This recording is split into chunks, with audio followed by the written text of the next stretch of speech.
Hallo min ven. Hej. Godt at se dig. Det er lige meget. Godt at se dig. Det er lige meget. Hvad så? Hvad sagde lægen? Jeg har virkelig været bekymret. Jeg var der i 2 timer, ikke?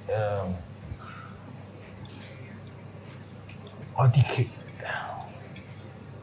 Altså, han fortæller mig jo så, at jeg har 30-40 dage tilbage. 30 dage? 30-40 dage tilbage, for at det er for sent. For at jeg godt kan regne med, at min krop giver slip.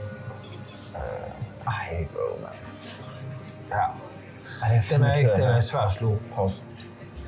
Men altså, er der ikke noget, vi kan gøre? Sådan, altså, er der andre behandlingsmuligheder? Kan vi tage til Tyrkiet? Kan vi til USA? Et eller andet? Det er vigtigt for mig. Der er ikke noget... Jeg har brug for, at når jeg ikke er her mere, at der er en mand til at tage sig af mine børn. I den forstand, at hvis... Når de kommer ud for almindelige problemer, der kommer jeg ikke til at være der. Jeg har brug for, at der er en, der tager ligesom til. Altså, jeg er vildt bæret over, at det er mig, du kommer til af alle. Du er den, som jeg tror virkelig, jeg kan... Altså, som jeg virkelig føler, jeg kan stole på i forhold til, når Buster for eksempel og Viola, de har problemer med gymnasiet. Drenge-pige-problemer, ikke? Jeg føler, det er en stor ting, du siger ja til. Det er et stort ansvar.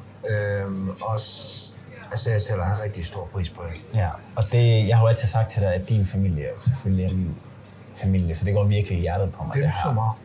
For jeg har jo ikke mere tilbage. Nej, og jeg kan jo jeg kan sige til dig nu, at jeg lover dig 100%, at Amalie aldrig nogensinde kommer til at mangle noget som helst på alle mulige aspekter.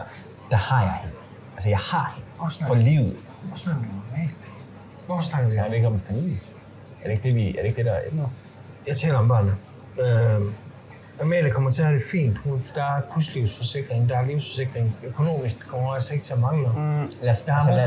Lad os lige være ærlige. De seneste par år som rent økonomisk har været meget ustabilt for mig. Relativt lave bibliotekarjobs. Hvordan kan vi snakke om det? Og hvis vi også bare, altså lad os være ærlige, men også intimitetmæssigt. Og at Amalie ikke bliver set, hørt, forstået, kommunikeret. Det har hun sagt, at det har stået på i årtier.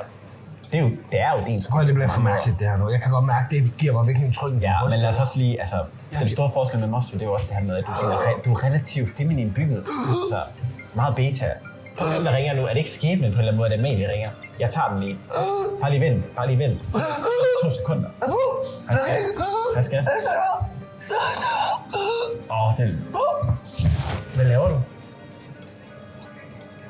Det lyder som et dejligt karbad. Jeg sidder bare herhjemme og chiller. Nej, det har sgu ikke været en særlig begivenhedsrig dag.